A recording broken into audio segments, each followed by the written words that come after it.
அங்க அங்க என்னாச்சு? இது அங்க அன்னைக்கு அமாவாசை வரும்போது மழை வந்து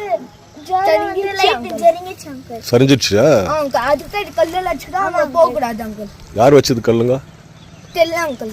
கல் வச்சுக்கிறாங்க. இது மேல இருந்து சரிஞ்சிடுச்சா? அங்கிள் ஆமா. இன்னும் திருப்பி ஒரு மழை வந்துச்சுன்னா சரிஞ்சிடும் அங்கிள். கீழே வந்துடும் அங்கிள்.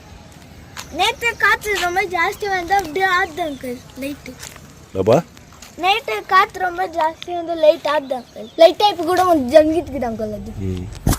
ಸರ್, ಇದು ರಾಬರ್ಟ್ಸನ್ ಪೇಟೆ ಗಾಂಧಿನಗರ್ ಹಿಂಭಾಗದಲ್ಲಿರುವ KUDA ಲೇಔಟ್ GFGC ಕಾಲೇಜ್ ಇರುವ ಸ್ಥಳ.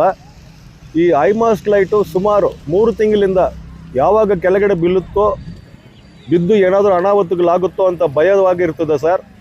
ಸುಮಾರು 3 ತಿಂಗಳಿಂದ ನಾವು ನಗರಸಭೆ ಅಧಿಕಾರಿಗಳ ಗಮನಕ್ಕೆ ಇದನ್ನು ತೆಗೆದುಕೊಂಡು ಹೋಗಿರ್ತೀವಿ.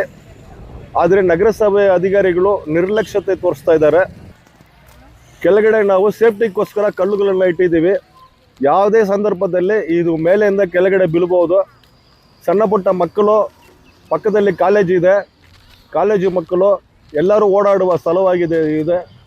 ಆದರೆ ನಗರಸಭೆಯವರು 3 ತಿಂಗಳಿಂದ ಇದನ್ನು ನಿರ್ಲಕ್ಷ್ಯತೆ ತೋರಿಸ್ತಾ ಇದ್ದಾರೆ.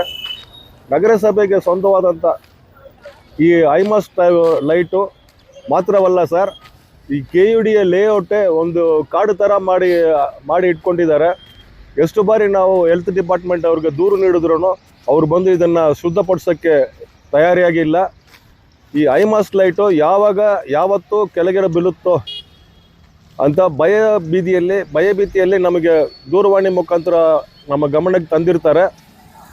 ಸುಮಾರು ಬಾರಿ ನಾವು ಹೇಳಿರ್ತೀವಿ ಸರ್, ಇದನ್ನು ಸರಿಪಡಿಸೋಕ್ಕೆ ಇವ್ರಿಗೆ ಶಕ್ತಿ ಇಲ್ಲ ಅಂತ. ನೋಡಿ, ಇದು ಒಂದು KUDA ಲೇಔಟು. ಕಾಲೇಜುಗಳು ಅಕ್ಕಪಕ್ಕದಲ್ಲಿ ಕಾಲೇಜು ಇದೆ, ಒಂದು ರೆಸಿಡೆನ್ಷಿಯಲ್ ಏರಿಯಾ. ಈ ಲೇಔಟ್ ಎಷ್ಟು ನೀಟಾಗಿರಬೇಕು ಅದನ್ನು ಇಟ್ಕೊಳ್ಳೋಕ್ಕೆ ಇಲ್ಲಿರ್ತಕ್ಕಂಥ ಅವರು ತಯಾರಿ ಇಲ್ಲ. ಈ ಲೈಟ್ ನೋಡಿ, ಸುಮ್ಮನೆ ಒಂದು ವೈರ್ ಮಾತ್ರ ಗಟ್ಟಿಯಾಗಿ ಹಿಡ್ಕೊಂಡಿದೆ. ಯಾವಾಗ ಇದು ಕೆಳಗಡೆ ಬೀಳುತ್ತೋ ಅಂತ ಗೊತ್ತಿಲ್ಲ. ಎಷ್ಟೋ ಬಾರಿ ನಾವು ಹೇಳಿರ್ತೀವಿ ಸರ್, ನಗರಸಭೆ ಅವರು ಬರ್ತಾ ಇಲ್ಲ, ಇದ್ರ ಮೇಲೆ ಗಮನನೇ ಹರಿಸ್ತಾ ಇಲ್ಲ ಸರ್. ಏನು ಕಾರಣ ಅಂತ ಗೊತ್ತಿಲ್ಲ ಅಂತ ಸಾರ್ವಜನಿಕರು ನಮಗೆ ದೂರು ನೀಡಿರ್ತದೆ. ನಂತರ ನಾವು ಸ್ಥಳಕ್ಕೆ ಹೋಗಿ ಈ ವಿಡಿಯೋವನ್ನು ಮಾಡ್ತಾಯಿದ್ದೀವಿ. ನಾವಂದ್ರೇ ಸ್ವಲ್ಪ ಎಲ್ಲರಿಗೂ ಅಸಹ್ಯ, ಆದ್ರೂ ನಮ್ಗೆ ಚಿಂತೆ ಇಲ್ಲ. ಸಾರ್ವಜನಿಕರ ಪರವಾಗಿ ಇರ್ತದೆ SSD. ನ್ಯಾಯವಾದಂಥ ಸುದ್ದಿಗಳನ್ನು ಮಾಡೋಕ್ಕೆ ಮುಂದಕ್ಕೆ ಬರುತ್ತೆ. ನೋಡಿ, ಎಷ್ಟು ದೊಡ್ಡವರು ಉಗಿದ್ರೆ ಪರವಾಗಿಲ್ಲ, ಸಣ್ಣ ಪುಟ್ಟ ಮಕ್ಕಳು ಕೂಡ ನೊಂದುಕೊಳ್ತಾ ಇದ್ದಾರೆ. ಇದು ಎಷ್ಟು ಒಂದು ಅಪಾಯಕರವಾದಂಥ ಐಮಾಸು ಯಾವಾಗ ಕೆಳಗಡೆ ಬೀಳುತ್ತೋ ಅಂತ ಗೊತ್ತಿಲ್ಲ ಅಂತ ಸಾರ್ವಜನಿಕರು ನಮ್ಮಲ್ಲಿ ದೂರು ನೀಡಿದ ನಂತರ ನಾವು ಸ್ಥಳಕ್ಕೆ ಪರಿಶೀಲನೆ ಮಾಡಿದ್ದೀವಿ. ದಯವಿಟ್ಟು ನಗರಸಭೆಯವರು ಇದನ್ನು ಸರಿಪಡಿಸ್ಬೇಕಂತ ನಾವು ಬೇಡಿಕೊಳ್ತೀವಿ.